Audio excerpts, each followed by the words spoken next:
혹시 이런 생각 해보신 적 있으세요? 퇴직하고 집에 돌아오는 첫날 아침, 평소대로 눈이 딱 6시에 떠졌는데 갈 데가 없는 거예요.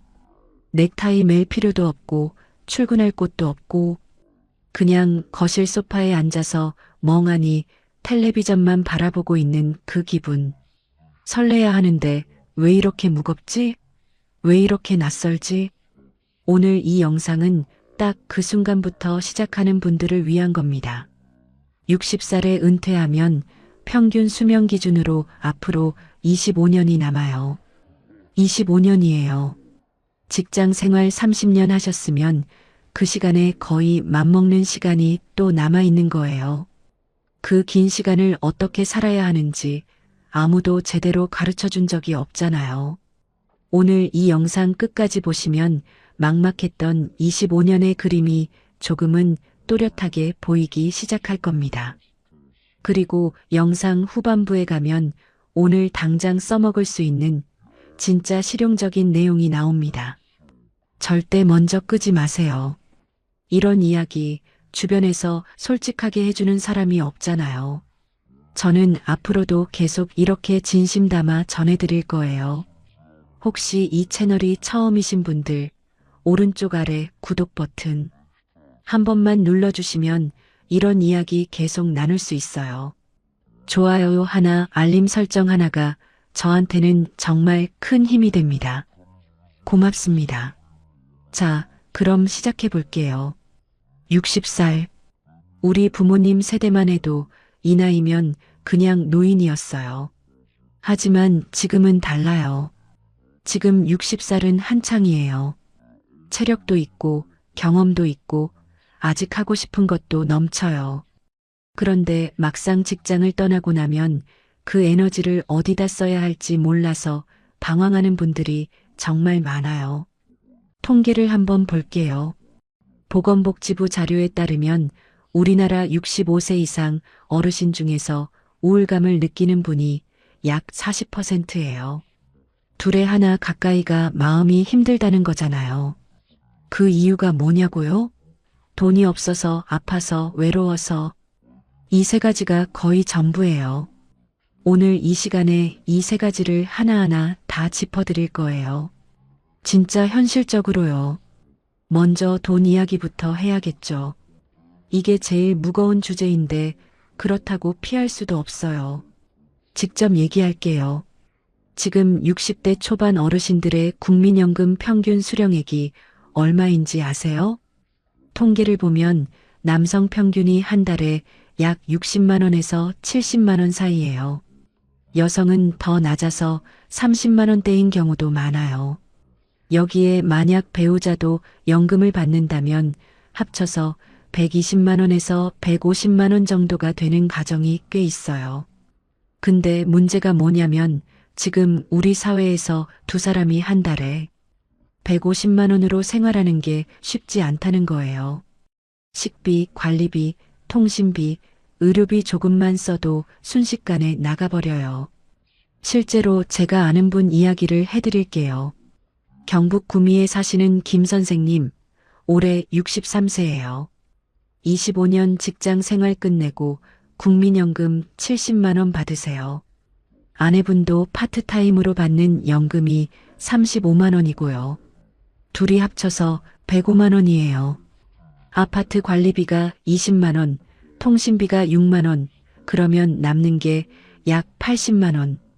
이걸로 두 사람 식비 내고 병원 가고 손주 용돈 조금 쥐어주면 한 달이 빠듯하게 돌아간대요. 이게 현실이에요. 이분이 게으르거나 계획을 못 세운 게 아니에요. 그냥 지금 대한민국 평균 시니어 가정의 현실이 이래요. 그렇다면 어떻게 해야 하냐고요? 지출을 무조건 줄이면 되냐고요? 아니에요. 저는 그 말하러 이 영상 만든 게 아니에요. 지출을 줄이라는 말은 누구나 해요. 그건 정답이 아니에요. 정확히는 삶의 구조를 재설계해야 하는 거예요. 그게 좀 달라요. 예를 들어 볼게요. 은퇴 전에는 외식을 자주 했어요. 회식도 있고 거래처 밥도 있고 어쩌다 가족이랑 근사한 식당도 갔죠. 한 달에 외식비가 30만 원이 넘는 가정도 많아요. 근데 은퇴하고 나면 그 구조 자체가 달라져요. 집에서 요리하는 시간이 많아지거든요. 처음에는 불편하게 느껴질 수 있어요. 근데 시간이 지나면 이게 오히려 건강에도 좋고 부부가 같이 뭔가를 하는 시간이 생긴다는 게 장점이 되더라는 거예요. 이게 지출을 줄이는 게 아니라 삶의 방식을 바꾸는 거예요. 아주 다른 개념이에요. 또 하나, 은퇴 후에 갑자기 자동차 유지비를 생각해 보는 분들이 많아요. 차가 2대인 가정이라면 한 대를 줄이는 것만으로 한 달에 30만 원 이상이 달라질 수 있어요. 보험료, 기름값, 주차비, 세금 다 합치면 차 한 대에 최소 25만 원에서 35만 원은 들거든요. 이걸 줄이고 그 대신 동네 산책을 더하고 가까운 데는 걸어 다니면 건강에도 훨씬 좋아요. 이런 식으로 삶의 구조를 하나하나 다시 들여다봐야 해요. 자산 얘기도 해야겠죠. 요즘 60대 분들 중에 집 한 채 갖고 계신 분들이 꽤 있어요. 집은 있는데 현금 흐름이 없는 경우. 이걸 흔히 자산은 있는데 현금이 없다고 표현하죠. 이런 경우에 주택연금을 검토해 보시는 게 좋아요. 주택연금은 내 집을 담보로 맡기고 매달 일정 금액을 받는 제도예요. 70세에 시가 3억짜리 집이면 매달 약 70만 원 안팎을 받을 수 있어요. 이게 국민연금이랑 합쳐지면 생활이 한결 여유로워질 수 있어요. 물론 집을 담보로 맡기는 게 심리적으로 불편할 수 있어요. 근데 냉정하게 생각하면 25년을 더 살아야 하는데 집값 올라봤자 내가 쓰지 못하면 의미가 없잖아요. 이게 틀린 말이 아니에요. 지금 당장의 현금 흐름이 더 중요한 거예요. 그 다음으로 은퇴 후에 절대 하지 말아야 할 것 하나를 얘기할게요. 이게 진짜 중요해요. 바로 목돈 한 번에 투자하는 거예요. 은퇴하면 퇴직금이 생겨요. 어떤 분은 5천만 원, 어떤 분은 억 단위가 되기도 해요. 이 돈을 갖고 있으면 주변에서 막 뭔가를 권해요. 수익률 높은 투자, 사업 같이 하자, 건물 사자, 주식이 어떻다? 근데 은퇴 후 목돈으로 한 방 노리다가 다 날리는 분들이 정말 많아요. 이건 통계가 아니라 제가 직접 보고 들은 얘기예요. 70대 어르신이 퇴직금 5천만 원으로 친구 따라 주식 투자했다가 2천만 원 날리고 남은 3천만 원으로 어떻게 살아야 하나 막막해 하시는 분도 있어요. 은퇴 후 목돈은 절대 한 번에 움직이면 안 돼요. 나눠서 안전하게. 이게 기본 중에 기본이에요. 자, 이제 건강 얘기로 넘어가 볼게요. 이게 사실 돈보다 더 중요해요. 은퇴 후 건강을 잃으면 어떻게 되는지 아세요? 돈도 문제지만 그보다 훨씬 무서운 게 있어요. 바로 역할의 붕괴예요. 아파서 누워있으면 아무것도 못해요. 배우자한테 짐이 되고 자식한테 짐이 되는 것 같은 기분이 드는 거예요. 이게 몸의 병보다 마음의 병으로 더 크게 번지는 경우가 많아요. 그러니까 건강은 단순히 오래 살기 위한 게 아니에요. 25년을 내 다리로, 내 손으로, 내 의지로 살아내기 위한 거예요. 그럼 어떻게 해야 하냐고요? 거창한 거 없어요. 딱 3가지만 지키면 돼요. 첫 번째는 매일 걷는 거예요. 운동 좋다는 거 다 아는데 사람들이 안 하는 이유가 뭔지 아세요? 너무 거창하게 생각하기 때문이에요. 헬스장 등록해야 하나, 무슨 운동을 해야 하나, 이런 고민하다가 결국 안 하는 거예요. 그냥 하루 30분 걸으세요. 그거면 충분해요. 연구 결과를 보면 하루 30분 걷기가 당뇨 위험을 약 30% 낮추고 심장 질환 위험도 크게 줄인다고 해요. 비용 제로예요. 장비 필요 없어요. 그냥 밖으로 나가면 돼요. 동네 한 바퀴, 공원 한 바퀴, 아침에 해도 좋고 저녁에 해도 좋아요. 걷다 보면 생각도 정리되고 기분도 나아져요. 이게 진짜 최고의 약이에요. 두 번째는 밥 잘 먹는 거예요. 은퇴하고 나서 식사가 불규칙해지는 분들이 의외로 많아요. 혼자 사시는 분들은 특히요. 차리기 귀찮아서 대충 라면 하나 끓여 먹고 굶고 이러다 보면 영양 불균형이 생겨요. 밥 한 끼라도 제대로 앉아서 먹는 습관. 이게 건강의 기본 중에 기본이에요. 뭘 거창하게 먹으라는 게 아니에요. 밥, 국, 나물, 반찬 하나. 이 정도만 챙겨도 충분해요. 단백질이 부족한 어르신들이 많아서 계란 하나, 두부 한 모, 이런 거 꼭 챙겨 드세요. 근육이 줄어들면 낙상 위험이 커지고 낙상 한 번의 삶이 완전히 달라질 수 있어요. 이거 절대 가볍게 보시면 안 돼요. 세 번째는 병원을 무서워하지 않는 거예요. 한국 남성 어르신들 특히 병원 가는 걸 싫어하시잖아요. 괜찮아. 그냥 쉬면 낫겠지. 이러다가 크게 키우는 경우가 너무 많아요. 국가 건강검진 해마다 해주잖아요. 공짜예요. 이걸 안 가시는 분들이 생각보다 훨씬 많아요. 1년에 한 번 검진 꼭 받으세요. 혈압, 혈당, 콜레스테롤 이 세 가지만 제때 관리해도 뇌졸중, 심근경색, 당뇨 합병증의 위험을 훨씬 줄일 수 있어요. 조기 발견이 전부예요. 건강은 잃어봐야 소중한 줄 안다고들 하는데 잃기 전에 지키세요. 이제 인간관계 이야기를 해볼게요. 이게 어쩌면 오늘 영상에서 제일 중요한 파트일 수도 있어요. 은퇴하고 제일 먼저 달라지는 게 뭔지 아세요? 사람이에요. 직장 다닐 때는 매일 보는 동료가 있었어요. 점심도 같이 먹고 커피도 같이 마시고 어쩌다 술도 한잔했죠. 그게 다 자연스러운 관계였어요. 그런데 퇴직하는 순간 그 사람들이 다 사라져요. 연락이 끊기는 게 아니에요.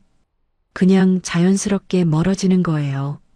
처음엔 서운하다가 나중엔 그게 당연한 거라는 걸 알게 돼요.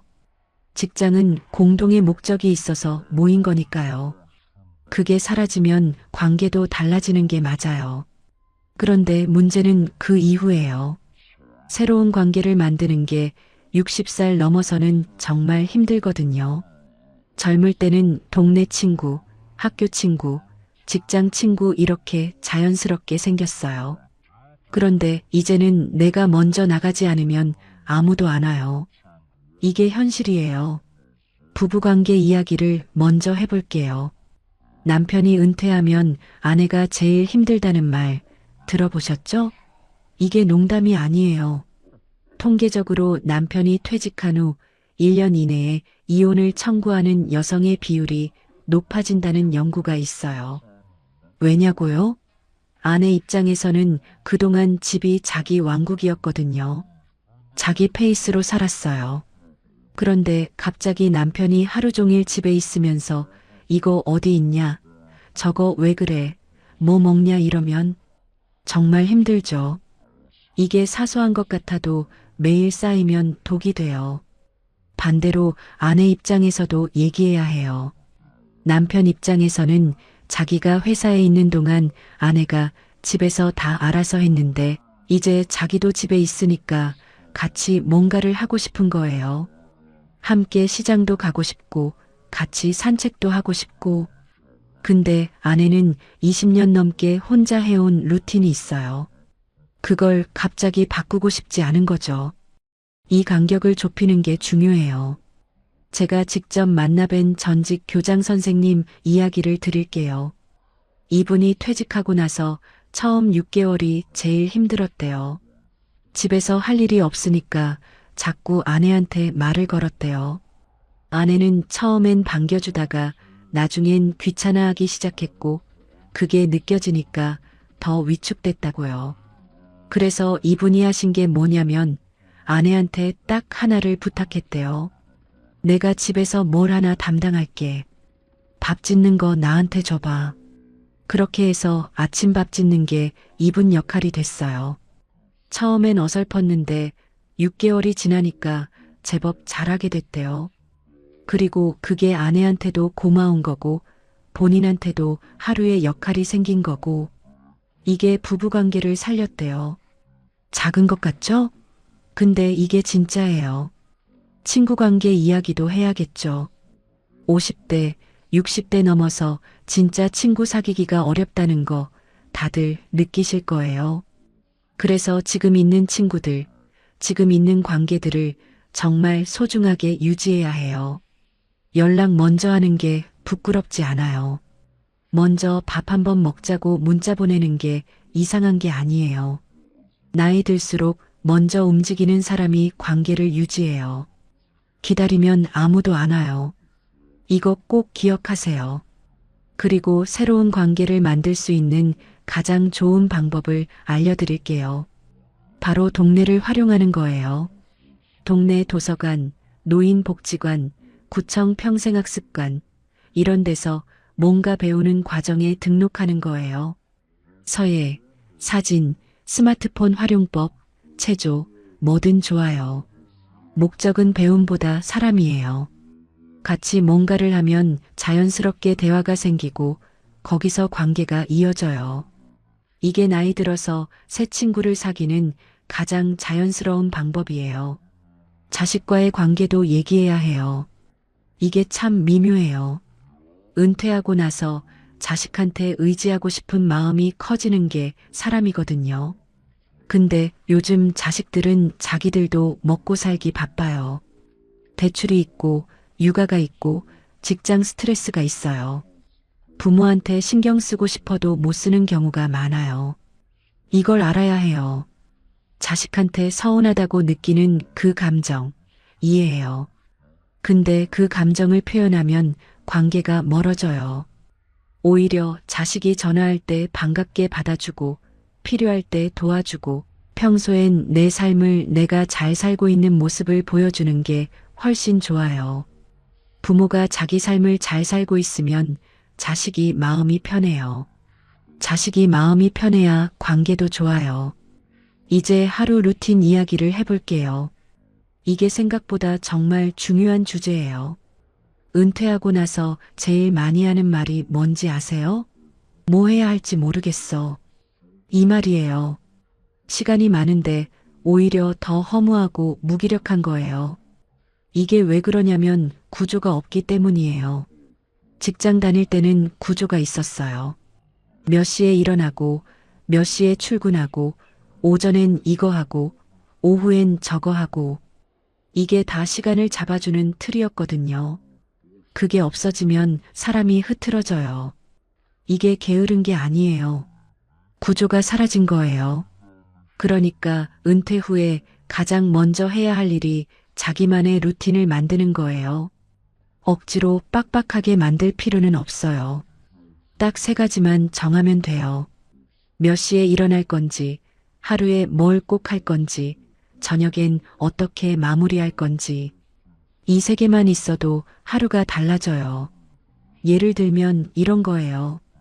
아침 7시에 일어나서 물 한 잔 마시고 30분 산책하고 집에 와서 아침 밥 먹고 오전 중에 뭔가 생산적인 걸 2시간 하고 점심 먹고 오후엔 좋아하는 거 하고 저녁 먹고 잠깐 독서나 텔레비전 보고 10시에 자는 거. 이게 완벽한 루틴처럼 보이죠? 근데 이게 처음에는 잘 안 돼요. 계속 무너져요. 괜찮아요. 무너지면 다시 세우면 돼요. 루틴이란 게 원래 그래요. 제가 강조하고 싶은 건 아침이에요. 아침을 어떻게 시작하냐가 하루를 결정해요. 아침에 늦게 일어나서 소파에서 스마트폰만 보다가 점심이 되면 그날은 거의 끝이에요. 그냥 흘러가 버려요. 반면에 아침에 일찍 일어나서 밖에 나가면 달라요. 공기도 맞고 이웃도 보이고 몸도 움직이면 기분이 달라지거든요. 아침이 하루를 바꿔요. 이거 진짜예요. 그러면 오전에 뭘 하냐고요? 이게 은퇴 후 삶의 질을 결정하는 핵심이에요. 뭔가 하는 것이 있어야 해요. 배우는 것도 좋고 만드는 것도 좋고 가꾸는 것도 좋아요. 텃밭이라도 작게 가꾸면 어때요? 상추 몇 포기, 깻잎 몇 포기. 이게 그냥 채소 키우는 게 아니에요. 매일 나가서 들여다보고 물 주고 자라는 걸 보는 그 시간이 의미가 생기는 거예요. 살아있는 뭔가를 돌본다는 게 나도 살아있다는 느낌을 주거든요. 이게 심리학적으로도 검증된 거예요. 자, 이제 일과 취미 이야기로 넘어갈게요. 은퇴했다고 해서 완전히 일을 안 하는 게 꼭 좋은 건 아니에요. 오해하실까봐 말씀드리는데 이전처럼 빡빡하게 일하라는 게 아니에요. 작게라도 사회와 연결되어 있는 게 중요하다는 거예요. 그게 수입이 좀 생기면 더 좋고요. 지금 60대에 할 수 있는 일이 생각보다 꽤 있어요. 예를 들면 아파트 경비 일을 하시는 분들도 있고 학교 앞 어린이 교통지도 봉사를 하시는 분들도 있어요. 이건 수입은 적지만 역할이 생긴다는 게 더 큰 의미예요. 아니면 자기가 평생 일했던 분야의 경험을 살려서 컨설팅을 하거나 동네 주민센터 같은 데서 강의를 하시는 분들도 있어요. 요리를 잘하시는 분은 요리 클래스를 열기도 하고요. 이게 돈을 많이 버는 게 목적이 아니에요. 내가 아직 쓸모 있다는 느낌이요. 이게 사람 사는데 정말 중요해요. 쓸모 없다는 느낌이 들기 시작하면 정말 힘들어지거든요. 조금이라도 역할이 있고 누군가 나를 필요로 한다는 느낌, 이게 삶의 활기를 유지해줘요. 취미 이야기도 해볼게요. 은퇴 전에 나중에 시간 생기면 꼭 해봐야지 했던 거 있으시죠? 그게 이제 지금이에요. 지금이 그 나중이에요. 그런데 막상 시간이 생기면 뭘 해야 할지 모르겠다는 분들이 많아요. 취미가 없으셨던 거예요. 그러면 어떻게 하냐고요? 만들어야 해요. 찾는 게 아니라 만드는 거예요. 뭔가를 시작해봐야 좋아하는지 싫어하는지 알 수 있어요. 일단 해봐야 한다는 거예요. 사진이 취미가 될 수도 있어요. 스마트폰 카메라 하나면 충분해요. 동네 꽃 찍고, 하늘 찍고, 시장 풍경 찍고, 그게 쌓이면 뿌듯해요. 글 쓰는 게 취미가 될 수도 있어요. 블로그에 일기처럼 올려도 좋고, 그냥 노트에 매일 세 줄만 써도 좋아요. 오늘 뭘 먹었고, 기분이 어땠고, 뭔가 감사한 게 있었는지. 이게 치매 예방에도 좋다는 연구도 있어요. 그림 그리기, 악기 배우기, 뜨개질, 나무 공예, 뭐든 좋아요. 잘해야 한다는 부담 내려놓고 그냥 즐기는 것에 목적을 두세요. 그러면 시작하는 게 훨씬 쉬워져요. 주거 이야기도 한번 진지하게 해봐야 해요. 지금 어디 사시나요? 서울이나 수도권에 사시는 분들 중에 아파트 한 채에 노부부 둘이 사시는 경우가 많아요. 아이들 다 나가고 방이 3개짜리 아파트에 둘이 사는 거예요. 관리비, 세금, 대출 원리금 이런 거 다 감당하면서 넓은 집 유지하는 게 과연 맞는 건지 한 번쯤은 생각해 봐야 해요. 요즘 지방으로 이사하시는 분들이 늘고 있어요. 경북, 충남, 전남 같은 지역에 가면 같은 돈으로 훨씬 넓고 좋은 집에서 살 수 있어요. 공기도 좋고 텃밭도 가능하고 생활비도 확 줄어요. 물론 의료 인프라나 교통이 불편할 수 있다는 단점이 있어요. 이걸 무조건 하라는 게 아니에요. 한 번쯤 고려해 볼 가치가 있다는 거예요. 또 요즘 시니어 코하우징이라는 개념도 나오고 있어요. 비슷한 나이대의 분들이 한 건물에 각자 방을 갖고 식사는 같이 하고 활동은 같이 하는 방식이에요. 혼자 사시는 어르신들한테는 특히 좋을 수 있어요. 외롭지 않고 안전하고 서로 챙겨주는 구조거든요. 우리나라에도 이런 형태의 공동체가 조금씩 생기고 있어요. 관심 있으신 분들은 검색해 보시면 좋겠어요. 이제 마음의 건강 이야기를 해볼게요. 이게 제일 솔직하게 얘기해야 하는 부분이에요. 은퇴 후 우울증은 조용히 와요. 어느 날 갑자기 이유 없이 기분이 가라앉고 의욕이 없고 아무것도 하기 싫은 날이 오거든요. 이게 처음엔 그냥 피곤한 건가 싶어요. 근데 이게 일주일, 2주일, 한 달 가면 문제예요. 은퇴 후 우울증이 있다는 연구가 있어요. 특히 남성 어르신들이 더 취약한데 정체성이 직업과 강하게 연결되어 있어서 그게 사라지는 순간 자기가 누구인지 모르게 되는 거예요. 나는 영회사 부장이었어가 나는 백수야로 바뀌는 그 충격이 생각보다 커요. 이걸 극복하는 방법은 하나예요. 새로운 정체성을 만드는 거예요. 나는 이제 텃밭 가꾸는 사람이야. 나는 이제 매일 걷는 사람이야. 나는 이제 사진 찍는 사람이야. 이렇게 직업 말고 다른 걸로 나를 정의하는 연습이 필요해요. 이게 처음에는 어색하지만 시간이 지나면 진짜 그 사람이 돼요. 외로움 이야기도 빼놓을 수 없어요. 혼자 사시는 어르신들, 배우자를 먼저 보낸 분들, 자식이 멀리 사는 분들. 이런 분들의 외로움은 정말 힘들어요. 이걸 해결하는 특효약은 없어요. 다만 제가 드리고 싶은 말씀은 외로움을 부끄럽게 생각하지 마세요. 사람이 외로운 게 당연한 거예요. 그 감정을 인정하고 그 다음에 뭔가를 해야 해요. 아까 말씀드린 것처럼 공동체를 찾아가거나 봉사를 하거나 연락이 끊겼던 사람한테 먼저 전화를 걸거나 작은 행동 하나가 큰 변화를 만들어요. 그리고 마지막으로 죽음에 대한 이야기를 해야겠어요. 이게 불편한 주제인 거 알아요. 하지만 25년을 제대로 살려면 이 이야기를 피할 수 없어요. 죽음을 생각한다는 게 불길한 게 아니에요. 오히려 죽음을 제대로 바라볼 수 있는 사람이 지금 이 순간을 더 잘 살 수 있어요. 내가 언제까지 살지 모르잖아요. 그러니까 오늘 하루가 더 소중한 거예요. 후회 없이 살고 싶다면 죽음을 외면하지 말고 그냥 그게 있다는 걸 인정하세요. 그러면 오늘 내가 뭘 해야 하는지가 더 선명하게 보여요. 유언장 쓰는 거, 가족들한테 해두고 싶은 말 해놓는 거, 내 소지품 정리하는 거. 이게 죽을 준비를 하는 게 아니라 지금 잘 살기 위한 정리예요. 이걸 해두면 마음이 훨씬 가벼워져요. 진짜예요. 그리고 종교가 있으신 분들은 종교를 더 가까이 하시는 것도 좋아요. 종교가 없으셔도 자연에서 뭔가 큰 것과 연결되는 느낌, 이게 마음의 평화를 주거든요. 산에 가거나 바다에 가거나 그냥 공원 나무 밑에 앉아 있거나 이게 거창한 철학이 아니에요. 그냥 내가 자연의 일부라는 느낌. 이게 사람을 편안하게 해줘요. 마지막으로 25년을 어떻게 설계할 건지 큰 그림을 한번 그려볼게요. 60살부터 65살까지 이 5년이 제일 중요해요.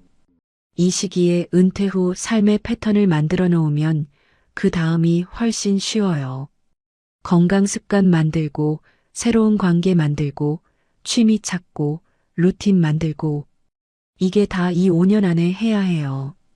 이 시기를 흘려보내면 나중에 더 힘들어져요. 65살부터 70살까지는 그 패턴을 유지하면서 더 깊어지는 시기예요. 건강이 제일 중요해지고 사람 관계가 진짜 자산이 되는 시기예요. 70살 이후는 솔직히 많이 달라져요. 몸이 예전 같지 않고 생각지 못한 일들이 생기기도 해요. 이때를 대비해서 미리 준비해놔야 하는 게 있어요. 집 환경, 의료 접근성, 가까운 사람. 이 세 가지가 핵심이에요. 멀리 살면 안 돼요. 병원 가기 편하고 가까운 사람이 있는 데 있어야 해요. 이게 70 이후의 현실이에요. 여기까지 이야기 나눠봤어요. 길었죠? 근데 사실 오늘 드린 이야기 전부 엄청 대단한 비법이 아니에요. 그냥 아는 것들이에요. 알고 있는데 안 하고 있는 것들이에요.